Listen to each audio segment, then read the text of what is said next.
This video is to help you with the starting dimensions exercise in your workbook. This is a fairly similar exercise to ones you've done previously. They did throw a couple of new concepts at you, but I'm just going to kind of work through the questions and see if I can help you out a little bit. Questions 1 and 2 you can actually find in a note in the on the drawing 21A022. Number 3 is asking you how deep the counterbore is. The counterbore is, of course, this object. Okay, so it's wanting to know the depth. The depth would be from the top line to the bottom of the counterbore. That's the depth that the counterbore is asking about. And you can actually find that in a note as well. It's then asking what is the board hole tolerance. Okay, the board hole is the hole here. Okay, it's the basically the rest of the counterbore. Okay, it's the diameter here, and then it's wanting to know the tolerance. Okay, so you'll have to look around and you'll have to determine if it's an unspecified tolerance, or it may be right there in the note itself. Okay, but it is this hole right there that's highlighted in red right now. Okay. Number 7, we've talked about that in previous exercises. Number 8, take your time with this one. Okay, it looks really easy, and a lot of people jump out there and throw out a number, but it's actually a little bit tricky. Okay, so think about number 8, and before you answer, give it a good bit of thought. So it's wanting to know the number of hidden line circles that would appear. Of course, like the countersinks here is what it's talking about. If I were to look from the bottom of the object, this part of the countersink, the outside circle, would appear as a hidden line circle. Okay, so how many of those? I just told you there's at least 6. I will tell you that. Okay, because of the 6 countersinks. How many more? How many total hidden line circles would you see in a bottom view?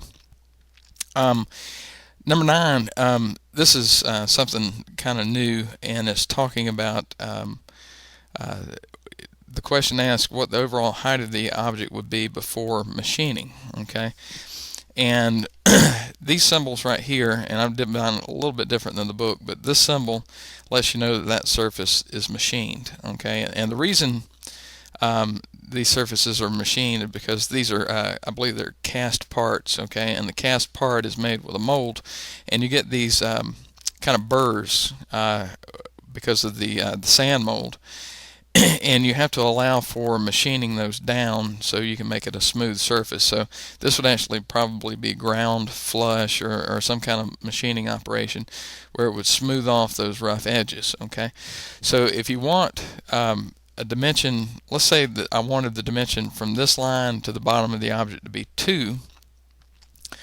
Well, and I knew that these surfaces had to be machined, I need to allow extra material to allow the machining process. Okay, and the workbook tells you that you should allow either 0.125, or which is 1/8. If you divide 1/8 of an inch, okay, is equal to 0.125, and it also has in parentheses 0.12. So I'm not sure if they were talking about just if you're rounding to 2 decimal places, it should be 0.12, and then 3 decimal places is 0.125. But anyway, I actually allowed for both answers in Angel. So let me work an example for you. Suppose, like I said, I wanted the dimension from the bottom line of the object to the top. Since both of these are machined, they're going to be machined, I need to allow on both sides that 1/8 or 0.125 dimension. So if I wanted it to be 2 from here to here after the machining, I need to add 0.125 to both sides. So that would be plus 2 plus 0.125 plus 0.125. Okay, so that would be 2.25. Okay, that would be one of the answers. The other answer would be, like the one, if you do the reading that it tells you to do on finish allowance in the text, you can also see that 0.12 is written in parentheses. So again, if you wanted the top to the bottom dimension to be 2, you go 2 plus 0.12 plus 0.12. which will give you 2.24. So I would either take 2.24 or 2.25 for the answer for this problem.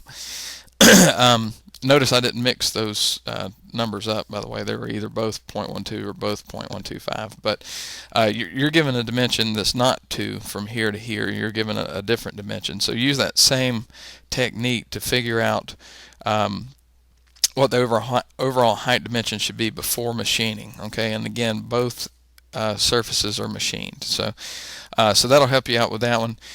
Number 10 is asking what size fasteners are intended to fit the clearance holes in the flange. Well, again, you need to know what the flange is. The flange is the part on the bottom. Okay, it's the portion in the object outside of the hub, or the part of the object that has the countersink holes in it. And a clearance hole is actually the inside part. Okay, the clearance hole is not the countersink part, it's the inside part that goes all the way through the object. Okay, and it's asking about what size fasteners are intended to fit the clearance holes. Okay, well, you have to just think of a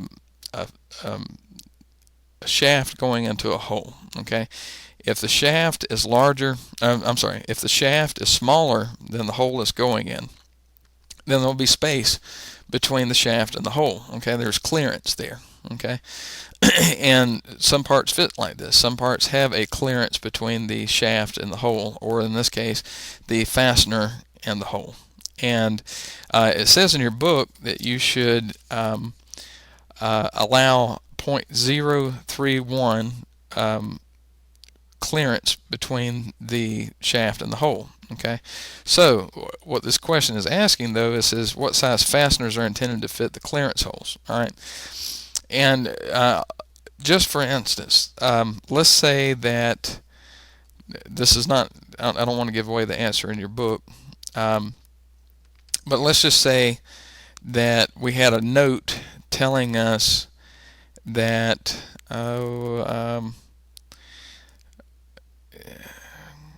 we'll say that this clearance hole has a note that it's 0.781. Okay, that the diameter of this clearance hole is 0.781. So if we wanted to size our fastener that is supposed to fit in that hole, I would take 0.781 and subtract 0.031, and I would have 0.75. So that would be the size fastener that I would want for that size clearance hole. Okay, again, it's 0.781 minus 0.031. The 0.031 is what the book recommends as clearance. Okay, and then I would subtract that and get 0.75. Okay, so and this could work in reverse too. Let's say that an engineer told you needed 6 fasteners and they all needed to be 3/4 inch diameter. Okay, the major outside diameter. And he or she told you that you needed to make clearance holes for those fasteners. Well, if you knew that they had to be 3/4 inch major outside diameter clearance holes, you would just take the 3/4 inch diameter and then add 0.031. Okay, so you would actually draw your clearance hole at 0.781 diameter, and so that's how you can go back and forth between the two, between the clearance hole and the fastener. When you skip down to the bottom and look at the dimensions are all fairly straightforward. I think A through E and dimension H, you actually find those dimensions in a note.